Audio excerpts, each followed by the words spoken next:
Hey guys, welcome back. Today I'm doing something ambitious. I'm calculating the weight of the Sky Lome Labyrinth and figuring out precisely how much energy it takes to stay in the air. I know what you might be thinking, that there isn't a framework in the game to be able to calculate that. Well, if you are thinking that, I'm happy to tell you that you are wrong. So kick back and relax while I walk you through it. This is a big one.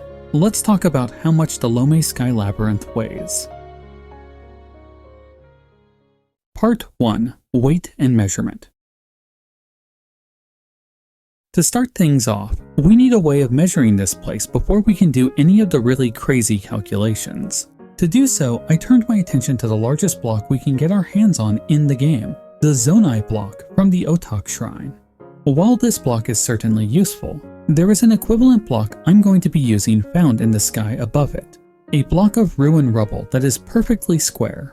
While the one in the shrine is pristine, you can't climb on it as to where you can on this rubble, and the blocks are the same size and weight. Taking a page out of my buddy the Bread Pirate's book, I'm going to be calling these guys Giga Blocks for simplicity. According to data mined information, these blocks weigh 50,000 units of mass. It isn't clear what these units are, however. One apple weighs 10 units. My Google search reveals to me that an average Fuji apple weighs 200 to 275 grams. For this, I am going to assume 225 grams, which happens to come really close to half a pound. And so for the sake of simplicity, I will be assuming that 10 units of mass is half a pound, or 225 grams for you metric folks. This would mean that a gigablock weighs 2,500 pounds, or 1,135 kilograms. It's worth noting that some objects in this game defy this logic. For example, Zonai capsules are 1 unit in weight despite what they carry inside of them, and some small objects weigh a huge amount. I am running with the Apple conversion, and if you want to have a conversation about my methods, leave a comment or find me on Discord. With how huge these gigablocks are, it's not very feasible to move them to the labyrinth itself, so I used AutoBuild to replicate them. Coming to the labyrinth and comparing them, we can immediately see that they are different sizes. For simplicity, I'm going to call these labyrinth blocks or lab blocks for short. After lining up some blocks, I found that 3 gigablocks lined up with 5 lab blocks, and so with a little math, we can see that a lab block is 60% the size. Further measuring of the labyrinth itself corroborates this and reveals that each of the labyrinth blocks is exactly 5 cubic meters in size. Given that the lab blocks and the gigablock are both stone, I am going to assume they are basically the same weight. Since lab blocks are 60% of the size, we can now figure out the weight for them, which comes out to 1,500 pounds, or 680 kilograms. Now that we know how much one of these blocks weighs, it's time to investigate the full scope of this location and figure out exactly how huge it is. Part 2. The Labyrinth. Figuring this out isn't that difficult to do, because the paths of the maze stretch from top to bottom without any real hidden corridors. The height of the walls is exactly 200 meters tall. That happens to make up 40 lab blocks. The external walls are 2 lab blocks thick, and the interior walls are a single block. In total, the location is 56 by 42 blocks, taking a total of 470,400. That's nearly 500,000 cubic meters. There are sections throughout the maze that are connected to other parts by this metal mesh I'm calling webbing. This isn't really important to my project, so I'm going to remove it from the visual so we can focus on the blocks. Because the walls of the maze stretch from top to bottom, it is easy enough to figure out the full scope of it. Simply count up the blocks of one layer and multiply by 40, but there are a few spots we need to adjust that count for. You see the interior here houses a Zonai altar, or perhaps a grave for the ruler of this place. It stretches back to this wall and has a full ceiling over it. As for the space under the altar, a simple test with Ascend shows that the entire area is filled. I suppose it could be filled with dirt or something, but I'm going to assume at the moment that it is stone like the rest of the place. Now for the fun part, which is to figure out exactly how many blocks this place is made out of. Simply counting them, 56 wide, 42 long, with a height of 40, that gives us a maximum of 94,080 blocks. Obviously, it isn't completely filled. That wouldn't be much of a maze now, would it? From my graph, I've determined 372 blocks to make out the outer wall, 750 for the inner, and 118 for half walls. I call them half walls because they only come up halfway through the structure and usually make paths for Link to stand on. There is also a complication because of an alcove in the center here that holds the Zonai altar. More importantly is that this area is 4 by 8, so 32. As such, we need to deduct that from the inner wall and add it to the half wall since this space only comes up halfway through the structure. That brings us to 718 inner wall blocks, 150 half wall blocks, and the same 372 for the outer wall. That, however, is only for just one thin slice of the labyrinth, and there are 40 layers in total. As such, we multiply both the outer wall and inner walls by 40 and the half walls by 20. That comes out to these numbers: 3,000 for the half walls, 28,720 for the inner walls, and 14,880 for the outer wall, for a grand total of 46,600 blocks to build this location. That is a lot of blocks to have floating up in the sky. Though, given you can see these places from clear across Hyrule, it's not too surprising. The only other substance of note that might affect the weight is the metal grating that connects some of the walls. This is largely intended to give Link a spot to rest his arms while gliding around. The next step is to figure out its total mass, its weight, and then, most importantly, how many hover stones are needed to make this place float. Once we have that, then the real fun will start. Part 3. Mass and Hover Stones. With the total number of blocks known, it is pretty easy to calculate the total mass of the labyrinth. Since each lab block is 60% the size of a gigablock, then a lab block would have 30,000 units. We also previously calculated that each block would weigh 1,500 pounds or 680 kilos. The total mass of the labyrinth is 1,398,000,000 units of mass. That would be 69,900,000 pounds, or 31,688,000 kilos. That is a staggering amount of weight to have suspended in the air. But just how much energy would it take to keep that up? Oh, we will get to that, dear viewer. But first, we need to talk a bit about hover stones. If you check the description of hover stones, you will see the game explicitly states their technology is used in the Sky Islands. This tracks too, as a lot of the structures we see in the game contain hover stone in them as a means of keeping them up in the air, be it the hover spikes on the bottom of islands to chunks exposed due to damage.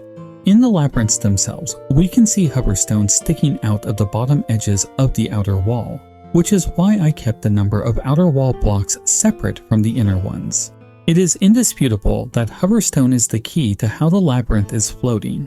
But I'm sure many of you noticed I haven't brought something up yet: the fact that the entire thing is in a low gravity zone. I ran some tests to figure out exactly how that affects matter, and here is what I discovered. Taking a gigablock again, in normal gravity, it takes 12 hover stones to keep up in the air. When I repeated this in a low gravity environment, I found that it only took 3 stones to keep the block floating. I ran other tests with objects and found the same situation. And so I say with complete confidence that a low gravity zone cuts weight by 75%. With that on the table, we can see that it brings the effective weight of the labyrinth to a mere 17,475,000 pounds, or 7,922,000 kilograms. That's right, only 17.5 million pounds.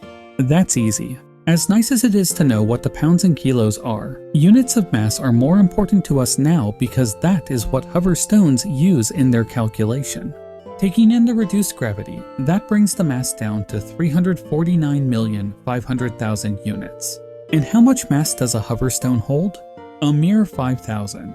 That means we would need a total of 93,200 hover stones to keep the labyrinth in the air. But there is a little bit more to it that reduces that number. You see, hover stones take up space and negate their own weight when powered. So how much space would 69,900 take up? Well, let's stack some together and see. Here we can see how stacking 4 of them together would fit inside the 5 cubic meter lab block. Let's not forget that each one of these has a fair bit of machinery dedicated to supplying power to the stone. I would be willing to say, and I think I'm being generous here, that the raw stone itself could be condensed down and powered by one machine unit. As such, I'm going to say one lab block could hold effectively 5 hover stones in it, and thus could support 25,000 units of mass. Let's call these types of hypothetical blocks hover blocks. With that being said, the total hover blocks needed would come out to 13,980. Furthermore, because the majority of the block is now taken up with hover stone, let's deduct 1 lab block for every hover block we use. The math gets a little tricky here because as we replace lab blocks, the total amount of hover blocks needed to suspend the structure changes. Basically, with the reduced gravity, the base 30,000 mass of a lab block becomes 7,500, meaning that every hover block can keep 3.3 lab blocks suspended. It's easier to think of it as, for every 25,000 mass that is being supported by a hover block, 7,500 is removed due to the block itself negating its own mass. As such, we can take the total mass of the Labyrinth, 349,500,000, and divide that by 32,500 to determine that the actual number of hover blocks needed is 10,754. As far as I can tell, this is the bare minimum to keep this structure up in the air, and that number fits comfortably within the 14,880 blocks that make up the outer wall. Considering we know the Labyrinth is made of 46,600 blocks precisely, then that leaves 35,846 lab blocks for the remainder. This careful balance would give a limit of 5,000 mass before the structure would start to sink. Clearly, there needs to be more hover stone in it to support the metal mesh between some of the walls, not to mention our hero of the wilds. If there wasn't, as soon as Link spawned enough objects to cross that threshold, the whole thing would start to sink, and clearly that isn't happening in the game. As such, I need to guess as to how much more hover stone is in this place to keep it up. For simplicity, I'm going to add 256 more hover blocks, increasing the total to a nice round 11,000, leaving 35,600 lab blocks for the rest of the structure. This gives us a limit of 8 million mass and low gravity left before it starts to sink, which happens to come out to 1066 lab blocks. Now that might seem a little wasteful, but keep in mind that each of the 40 layers of this place is about 1,150 blocks. So we figured out the amount of 11,000 hover blocks is needed to keep this place up, and if we look, that fits comfortably within 14,880 blocks of the outer wall. But how many hover stones does that come out to? Well, it's only 55,000. The big remaining question is, just how much energy does that require? And more importantly, exactly where is it coming from? Part 4. The Energy Requirements. To understand the energy requirements, we need to go over some of the basics. Paradox Gaming did an excellent 2-part video breaking down the mechanics a couple months following the release of the game, and so I will link to that in the description. Let me just summarize the concept so we can move on to the very silly numbers I generated. Each device has a set amount of energy it uses, and when you combine similar devices together, the energy consumption per device decreases as a type of efficiency bonus. Basically, if you hook 3 fans together as a unit, they take less power than 3 fans individually. Hover stones function on this logic too, but use a different chart. Unfortunately for me, Paradox only provided information going out to 10 combined units for the classification that includes hover stones. To be fair, unless you were trying to lift a 50,000 mass gigablock, you probably aren't ever going to strap 10 of these stones together.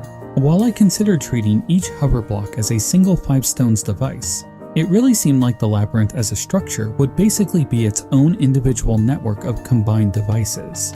As such, I'm going to need a lot more than calculations for 10 hover stones glued together. I need to figure out 55,000 of them. Alright, so to figure that out, I took Paradox's numbers, plugged them into Google Sheets, and used the autofill function to extrapolate it out to 20. I did this first merely as a test to make sure this functioned correctly, then strapped together a bunch of hover stones and started gathering data to check. That is the footage you are watching now sped up. But what I ultimately found is that these numbers are correct, at least enough for the scope of this experiment. The next problem is that Google Sheets only lets me do this trick out to 1,000 numbers. I need data on 55,000 of them, so I had to get creative, taking data from every 100th placement. I then created a new chart and expanded that out to 1,000 units. And it worked! Scrolling down to 55,000, I got the number I needed, which I'm going to round to 845 wells per second. A well is 1/3 of a battery, and Link has a total of 48 wells when fully maxed out. That means this labyrinth would be draining the entire energy of over 17.5 links per second. For those of you even passingly familiar with power grids, this probably isn't that shocking to think about. But it is still a lot of energy dedicated to keeping this labyrinth in the sky. This isn't even touching on other devices in the network, such as the dragon rings, and an apparent intact consciousness of the ruler of dragons. There is also the distinct possibility that the ground and depths parts of the labyrinth are likely connected to the same power grid. And let's not forget about the low gravity zone. Surely that is costing something to have in play, as I doubt it is naturally occurring. Needless to say, the 845 wells per second is only addressing the hover stones needed to keep this place in the air, but the energy needs from other effects may be considerably higher. I want to end this by addressing the only apparent power source that we see to the labyrinth is this shrine here at the entrance. We know that the shrines of light purify evil and convert it to energy that is then released. To me, it seems like whatever is being purified in this shrine is basically a battery. As we all know, the center of the shrine houses a statue of Rauru and Sonia, and it is implied that both their powers were used to create these. Rauru's light is presumably for purification and breaking down evil into energy, and Sonia's time powers may be being used to keep the process going, possibly forever. There are some lore implications that go beyond the scope of this video that I will look into another time.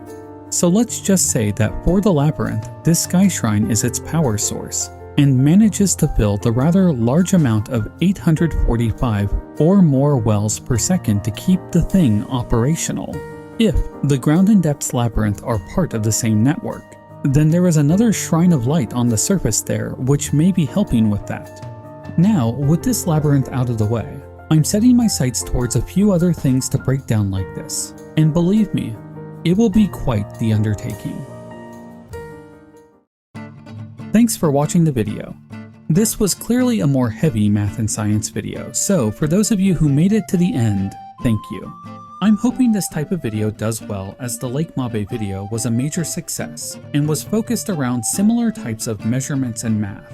I of course welcome all comments on this video, but if you are looking for a more in-depth discussion about the methods behind my conclusions, I would kindly request you get in contact with me on Discord.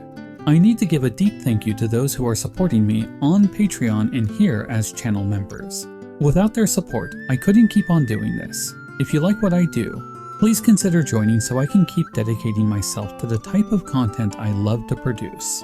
Joining up will also gain you access to my Discord server, where we can have more direct contact.